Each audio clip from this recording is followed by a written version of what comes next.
ദിവസവും ഗെയിംസ് കളിക്കുന്ന നമ്മളെപ്പോലെയുള്ളവർക്ക് ലക്ഷങ്ങൾ വരെ സാലറി നൽകുന്ന ജോബ് റോൾസ് ഉണ്ട്. നമ്മളെപ്പോലെയുള്ളവർ ഗെയിംസ് എത്ര സമയമാണെങ്കിലും ലാപ്ടോപ്പ് ഓർ നമ്മുടെ ഡെസ്ക്ടോപ്പിൻ്റെ മുന്നിലിരുന്ന് നമ്മൾക്ക് ഇഷ്ടമുള്ള ഗെയിം കളിക്കും. ഇതേ താല്പര്യം നമ്മൾ ചെയ്യുന്ന ജോലിയിലും തോന്നിയാലോ?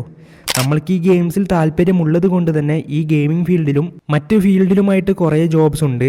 താല്പര്യമില്ലാത്തൊരു കോഴ്സ് എടുത്ത് വെറുതെ എന്തിനു വേണ്ടി തിളച്ച സാമ്പാർ പോലെ ഓഫീസിൽ പോയിട്ട് വരുന്നതിലും നല്ലത് നമ്മൾക്ക് ഇഷ്ടമുള്ളത് പഠിച്ച് അതിനുള്ള ജോലി ചെയ്യുന്നതാണ്. സോ ഇന്നത്തെ വീഡിയോയിൽ ഗെയിമേഴ്സിന് വേണ്ടിയുള്ള ജോബ്, നമ്മളെപ്പോലെയുള്ള ഗെയിമേഴ്സിന് താല്പര്യം തോന്നുന്ന രീതിയിലുള്ള ഈ ഗെയിമിംഗ് ഫീൽഡിലുള്ള ജോബ്സിനെ കുറിച്ചാണ് കാണാൻ വേണ്ടി പോകുന്നത്. വീഡിയോയിലേക്ക് പോകുന്നതിന് മുന്നേ നമ്മുടെ ചാനലിനെ സബ്സ്ക്രൈബ് ചെയ്ത് അടുത്തുള്ള ബെല്ലൈക്കൺ ക്ലിക്ക് ചെയ്യുക. So this is Vichu from gaming at സ്ട്രെൻസ് YouTube channel. Let's begin.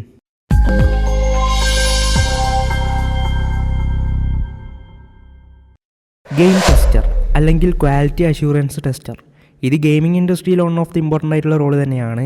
ഒരു ഗെയിം ഡെവലപ്പ് ചെയ്ത് അതിൻ്റെ എല്ലാ വർക്ക്സും തീർന്ന് പബ്ലിക് റിലീസ് ചെയ്യുന്നതിന് മുന്നേ ഗെയിം ക്വാളിറ്റി ആൻഡ് ഫംഗ്ഷനാലിറ്റീനെ കുറിച്ച് ഉറപ്പുവരുത്താൻ വേണ്ടിയാണ് ഈ ഒരു ജോബ് റോൾ ഉള്ളത്. നമ്മൾക്ക് ഗെയിം റിലീസ് മുന്നേ കളിക്കാൻ വേണ്ടി തരും. ജസ്റ്റ് ഗെയിം കളിച്ച് ക്യാഷ് വാങ്ങിയാൽ മതിയെന്ന് പലരും വിചാരിക്കുന്നുണ്ടാവും. പക്ഷേ നമ്മൾക്ക് കിട്ടിയ ഗെയിം കളിക്കുന്ന സമയം വെറുതെ കാഷ്വലായിട്ട് ഈ ഗെയിം കളിക്കാൻ പാടില്ല. ഗെയിമിലെ ബഗ്സും ഗ്ലിച്ചസും ഒക്കെ കണ്ടുപിടിക്കണം.